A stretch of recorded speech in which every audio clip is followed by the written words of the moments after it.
Audiolibro parte 3. Eran 150 alumnas, todas ellas estudiantes universitarias, de diversos ambientes, que arriesgaron con valentía la pérdida de sus estudios, al confesar que pertenecían al círculo bíblico. No obstante, algo les faltaba. Lo adivinarán con algunas anécdotas de nuestra vida. Ignoraban una experiencia, el amor vivo y sentido a Jesús. Ciertamente tenían fe en Jesús, Salvador y Redentor, y eran fieles en la práctica de los mandamientos. Pero el amor personal a Jesús, el encuentro vivo e íntimo con el más hermoso de los hombres que es capaz de conmover cielo y tierra, cuando se manifiesta y de llenar nuestro corazón de su amor, esta experiencia la ignoraban. Les faltaba, pues, lo más importante, el amor de Jesús, la vida divina, porque según está escrito, Dios es vida y Dios es amor. Son dos realidades que se corresponden. Hasta que llegó el momento decisivo. En septiembre de 1944 fue bombardeada nuestra ciudad de Darmstadt. En unos 18 minutos quedó casi totalmente destruida. La noche la pasaron nuestras estudiantes repartidas en diferentes refugios de seguridad, y cada una se sintió frente a frente con la muerte, ante la justicia divina. En tal circunstancia experimentaron interiormente la tremenda sentencia de Jesús: escupiré a los tibios de mi boca. 10. Durante el régimen nacionalsocialista de Hitler 1933-1945, era perseguido sin contemplaciones todo lo que oliera a judío, y luego la persecución fue alcanzando también a todo lo cristiano. 11. En aquel otoño de 1944, el último otoño de la Segunda Guerra Mundial, 1939-1945, la Alemania nazi se iba desplomando con trágica grandeza. Exhausta de luchar sola en múltiples frentes contra casi todos los países y durante años interminables, se derrumbaba ya hacia la final hecatombe. Noche tras noche nutridas flotas aéreas de bombarderos, predominantemente norteamericanos e ingleses, surcaban los cielos de Alemania sembrando brutalmente con sus bombas la destrucción y la muerte. Ya no se atendía precisamente a los objetivos militares, sino a aniquilar.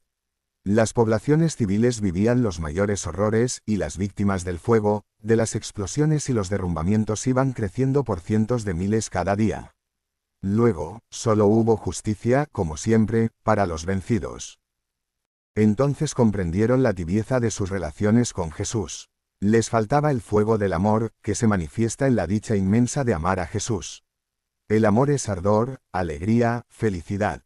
Fue la noche del juicio de Dios, en la que se despertaron sus conciencias. Habían tenido una clara visión de lo que es la verdad. El arrepentimiento surgió sincero en aquellas jóvenes, por su tibieza, uno de los pecados más temibles. Con él se inició una vida totalmente nueva, una vida de amor. En este despertar al amor, el Espíritu Santo actuaba poderosamente en ellas y las vivificaba. Ya eran capaces de llorar de nuevo sus pecados. Tal vez lo habían experimentado en otro tiempo, cuando despertaron a la fe. Pero luego se adormecieron en la rutina. No habían vuelto a llorar sus pecados, y por eso tampoco sentían la felicidad del perdón, ni la atracción del amor de Jesús. Todo esto se despertó en ellas de repente y brotó la adoración y el júbilo. Pasábamos horas y horas juntas, y no terminaba la alegría de la oración y la intercesión. Se había encendido en ellas el fuego del amor a Jesús.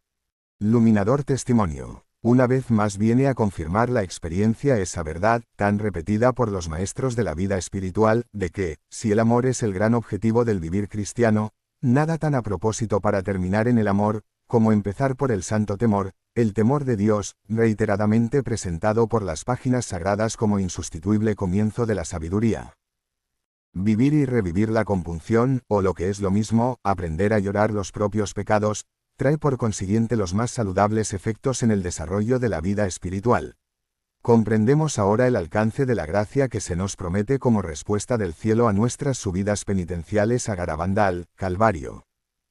Subida a Garabandal, no perdáis la ocasión de aprender a pedir perdón. La compunción y el aviso. Quienes conozcan la historia de Garabandal en su primera fase, 1961-1965, saben de un importantísimo anuncio, que todavía está por cumplir, el aviso que Dios dará a la humanidad entera, antes del gran milagro. Conchita fue instruida acerca de él en un éxtasis que tuvo el primer día del último año de las apariciones, 1965. Yo he recogido ampliamente este tema en las páginas 243-247 del tercer volumen de mi obra, Se fue con prisas a la montaña, y a esas páginas remito al lector que desee mayor información. Aquí, baste decir sucintamente que tal aviso resultará, no impresionante, sino impresionantísimo. Solo del susto, aunque no viene como castigo, según admitió Conchita, puede ser que mueran algunos. Abarcará a todo el mundo, y afectará de lleno a cada persona. Uno de sus efectos será enfrentar a todos con su propia conciencia, haciendo ver a cada alma cómo está en relación con Dios, y cuál es, de verdad, la tremenda realidad del pecado, de sus propios pecados. Todo esto, en las almas no irremediablemente perdidas, causará tal pesar y dolor, tal vivencia de lo que es el santo temor de Dios, que, bueno, será como un abreviado y terrible purgatorio. Pues bien, nuestra vidente, salmista del sur, me ha repetido que los sentimientos de santa compunción, que se darán ahora en Garabandal a quienes vayan a cumplir allí el encargo del mensaje, pensad en la pasión de Jesús, serán la mejor preparación para vivir y soportar el aviso, que está ya encima. Con el amor y la suavidad de una gracia maravillosa se irán ellos haciendo gradualmente y por anticipado, a lo que otros habrán de recibir, de improviso, como el golpe más estremecedor. Encuentro con la Madre, gracias de la Trinidad. Postraos de rodillas. Ante la flor de las maravillas, los cielos se abrirán. Y sobre vosotros caerán las gracias de la Trinidad. Evidentemente, si algo no puede faltar en Garabandal, es el encuentro con la Madre. Madre de Dios y Madre nuestra. Ella anduvo por allí, durante meses y meses, como si allí tuviera su casa, y aquel pobre pueblo fuese ya, para estar más cerca de los hijos, su nuevo Nazaret. Pero no solo anduvo, anda. ¿Cuántos visitantes de fe sencilla lo sienten y lo viven cada día? Es lo que ella misma prometió en aquella despedida bajo la lluvia de un sábado de noviembre, 1965, tú no me verás más aquí, pero yo estaré siempre con mis hijos. Por eso, allí arriba, cualquier momento, cualquier lugar es bueno para postrarse de rodillas ante la flor de las maravillas.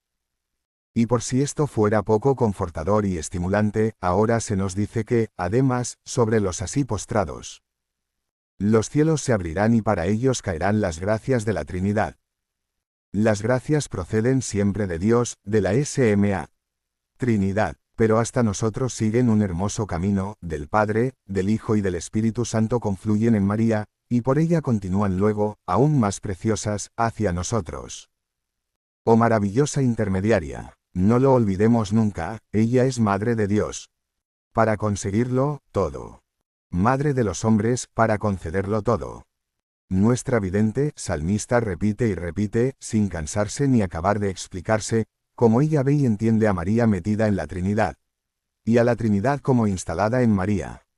Es lo que tratan de expresar ciertas advocaciones y estampas que no son particularmente queridas, Nuestra Señora de las Tres Avemarías, Nuestra Señora de la Santísima de la Trinidad, y salutaciones como Dios te salve, María, hija de Dios Padre.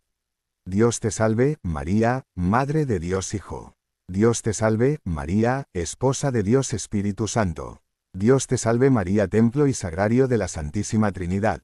Dios te salve María, concebida sin mancha de pecado original. Hay que saludarla así, porque ella es la hija por antonomasia del Padre Celestial, la madre impar del Hijo Redentor, la mística e inefable esposa del Espíritu Santificador, esposa, en cuanto santísimamente unida a él para la fecundidad sobrenatural, primero, en el Hijo único de sus entrañas, después, en los hijos multiplicados de sus dolores, porque nosotros, para ser las nuevas criaturas que Dios nos quiere, hemos de ser transformados por el Espíritu Santo en el molde de María, como Jesús fue formado por el mismo Espíritu en el seno de la Virgen Madre. Es ella la que como nadie y en primerísima instancia, recibe los grandes dones de la Trinidad, del Padre, el poder, del Hijo, la sabiduría, del Espíritu Santo, el amor. Todo esto honramos, y de todo esto nos beneficiamos cuando le decimos, no en solitario saludo, sino en trina repetición, Dios te salve, María. Cuánto contenido, en esos pocos versos del canto, postraos de rodillas. Ante la flor de las maravillas, los cielos se abrirán. El gran enemigo. De tema tan precioso como el anterior, pasa bruscamente el canto a otro, de signo diametralmente opuesto. Dos tipos, bien conocidos y de nada feliz recordación, estaban entonces para volver a España, ahora andan sueltos por ella a hacer mucho mal. Se nos previene, no tanto contra ellos, ya caducos y fracasados, cuanto contra el peligro mortal que ellos representan, peligro de muerte para todo lo cristiano y peligro de muerte para todo lo genuinamente español. Esos dos tipos siguen siendo cabezas y principales agentes para España de la bestia roja que domina gran parte del mundo y amenaza al mundo entero. Resulta inexplicable que a estas alturas sean tantos aún los que no se percatan de la realidad espantosa del comunismo. Ateo y brutal, superateo y superbrutal, algo intrínsecamente perverso como ya lo definió S.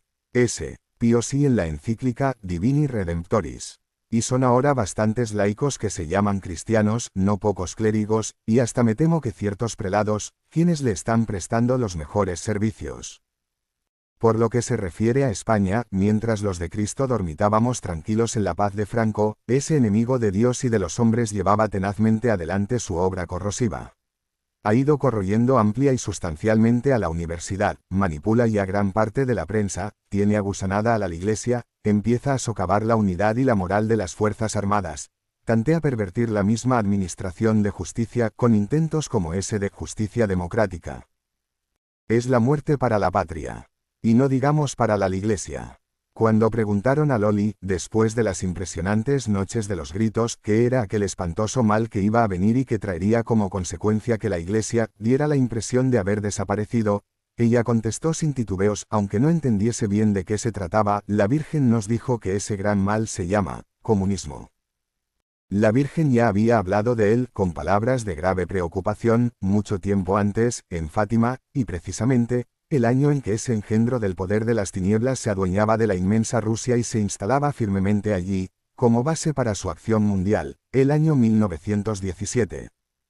Las cosas siguieron como si no hubiese venido ningún aviso del cielo, y años más tarde, junio de 1929, vuelve la Virgen a hablar a la misma vidente de Fátima, pero esta vez en la vieja ciudad española de Tui, donde ella está de religiosa. Vuelve a hablar sobre el tema, indicando el seguro remedio. Ha llegado la hora en que Dios pide que el Santo Padre, en unión con todos los obispos del mundo, haga la consagración de Rusia a mi corazón inmaculado, prometiendo salvarla por este medio. Si no, el remedio que se propone para salvar al mundo de la mortal amenaza del comunismo, asentado en Rusia, es bien preciso y extremadamente fácil. Pero parece tan desproporcionado. Quizá por esto no se ha puesto aún en práctica. La sabiduría humana no se fía de lo que no está a su escala, solo cree en lo que responde a sus propias medidas, de aquí, esa sentencia tan sabia, a grandes males, grandes remedios. Cuesta vivir de fe, y ateniéndose de hecho a que solo Dios sabe de verdaderas proporciones entre causas y efectos, medios y finalidades. Lo que se nos ha dicho que Dios quiere, aún está pendiente de realizar. Quienes deberían hacerlo, sin que se les imponga, no acaban de decidirse. Tal vez confíen más en las grandes acciones que ellos puedan emprender.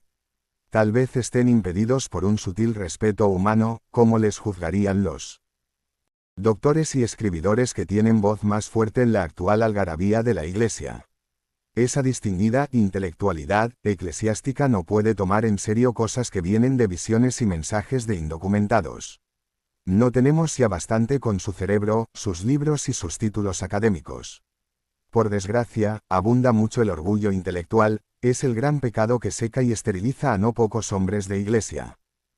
En fin, por culpa de unos y de otros, de los que ayudan y de los que no impiden, el comunismo sigue ahí, como la amenaza mortal para todo lo que más vale y más amamos. Muchos no acaban de entenderle como tal amenaza, incluso bastantes de los que han sido por él atrapados. Y es que nadie hasta ahora había llevado a tal grado de refinamiento y eficacia aquello de disimular una naturaleza de lobo, cubriéndose con suaves lanas de cordero. Lo de la famosa peluca de Carrillo es todo un símbolo. Y es para asombrarse que el comunismo venga ahora presentado a la juventud española, y por parte de ella aceptado, como horizonte nuevo y prometedor en la marcha hacia una gran fraternidad. Solo ignorando la bestial acción homicida del comunismo puede esperarse de él algo bueno para los pueblos. Por eso hay una amplia conspiración del silencio sobre sus innumerables crímenes. Decimos conspiración porque no se puede explicar de otro modo que una prensa tan ávida en poner de relieve aún los más pequeños incidentes cotidianos, pueda pasar en silencio, tanto tiempo, los horrores cometidos en Rusia, en México y también en gran parte de España. Silencio debido en parte a razones de una política muy poco avisada, y que es fomentado por organizaciones que tratan de destruir el orden social cristiano.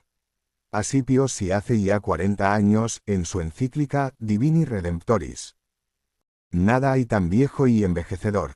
Al fin, como obra genuina y predilecta de aquel que desde los principios sigue fijo y fosilizado, sin posibilidad de cambio, en lo más resecador, el odio total. Creo que todos me entienden, hablo de Satanás, el que repetidamente aparece en la escritura como un gran dragón rojo. Un mismo color le cobija a él y a sus engendros. He leído hace poco una página verdaderamente acertada y certera. El comunismo es la vejez del mundo. Y no solamente porque su universo es triste y reviejo, sino también porque él mismo brota y crece en la tierra de nuestra tristeza y nuestro envejecimiento.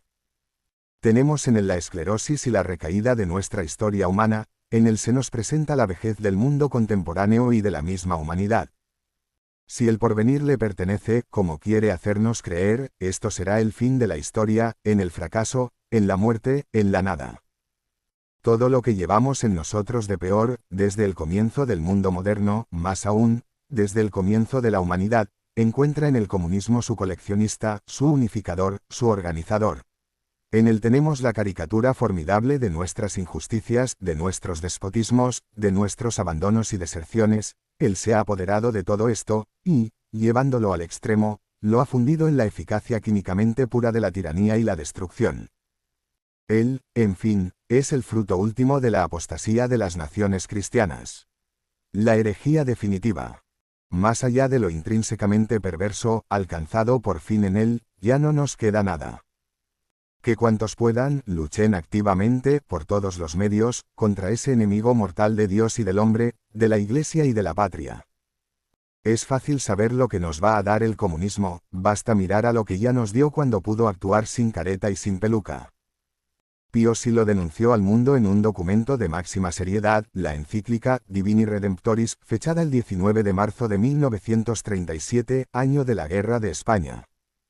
También en aquellos lugares donde, como en nuestra queridísima España, el azote comunista no ha tenido aún tiempo de hacer sentir todos los efectos de sus teorías, se ha desquitado desencadenando una violencia más furibunda.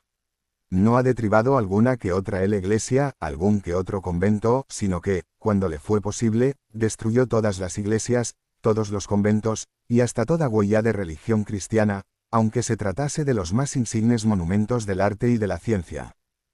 El furor comunista no se ha limitado a matar obispos y millares de sacerdotes, de religiosos y religiosas, buscando de modo especial acabar precisamente con aquellos y aquellas que trabajaban con mayor celo entre los pobres y obreros, sino que ha hecho un número mucho mayor de víctimas entre los laicos de toda clase y condición, por el simple hecho de ser buenos cristianos, al menos, mostrarse contrarios al ateísmo comunista. Esta destrucción tan espantosa se está llevando a cabo con un odio, una barbarie y una ferocidad que no se hubiera creído posible en nuestro siglo XX. Ninguna persona que esté en su sano juicio, ningún hombre de Estado, consciente de su responsabilidad, puede menos de horrorizarse al pensar que lo que hoy sucede en España tal vez pueda repetirse mañana en otras naciones civilizadas.